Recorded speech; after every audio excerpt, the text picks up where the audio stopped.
All right, so last year I was not only able to manifest my twin flame, but actually manifest getting married. And these are the top 3 things that I would go back in time and tell my younger self to basically avoid all of the unnecessary detours that I went through on the twin flame journey. The first thing that I would tell to my past self is trust your gut over the rigid rules that you see on the internet about twin flame, because your intuition and your gut instinct is more personalized to you.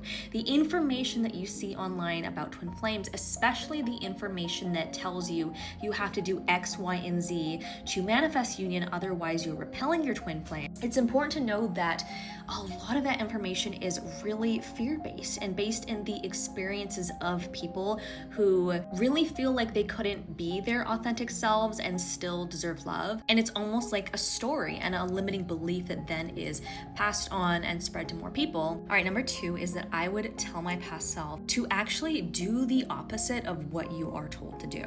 A lot of the times on this journey, you are basically told to not reach out to your twin flame because you're going to repel them. You don't want to be in a chasing energy. You have to allow them to come to you, etc., etc. And that could be the right thing to do for you if that's genuinely what you want to do. But in my journey and the thousands of women that I've worked with on this journey, it's almost never actually our intrinsic desire to just kind of sit and wait and do nothing and just do all the inner work. Because at some point, a part of you will be like, well, I want to communicate. I want to reach out. I want to get clarity. And actually listening to that instinct is what moves you into the union energy. Because if you actually think about it, if your goal is to manifest union in the physical 3D world, if you imagine what actions you would be taking when you were in union, you would be communicating, you would be expressing your feelings, you would feel unafraid to say those things. Because in that state, you would know that this union is already mine. I already have it, so why would I be afraid? And if we're really trying to manifest from a true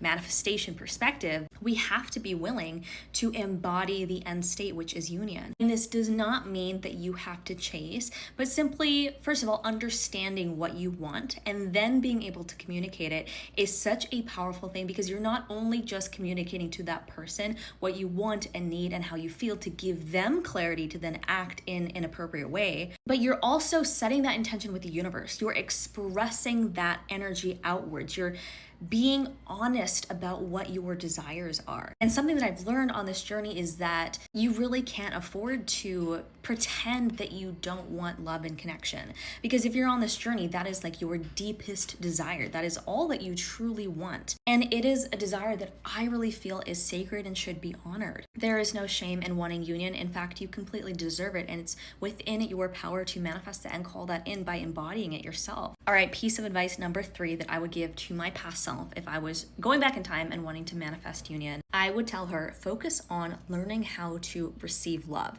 The reason being is that the union that you want to manifest is 50% giving love, but it's also 50% receiving love. And receiving love can look like so many different things, right? Like it can be receiving attention or affectionate energy or having someone pay you a compliment or listen to you. Like there's so many different forms that love can come to you in. And so learning how to receive love, not just in your romantic life, actually strengthens your muscle and your ability to receive love and feel worthy of it, so that you are put more and more every single day into alignment with the union energy and manifesting that, attracting that union in. But at the same time, you're being nourished by your friendships, by your family, by the people in your life. You're magnetic to opportunities. That is also one of the most powerful things that you can do as the divine feminine on this journey, is to anchor so strongly into your sense of self-worth and prove that to your inner child by continually taking the steps to get your needs met,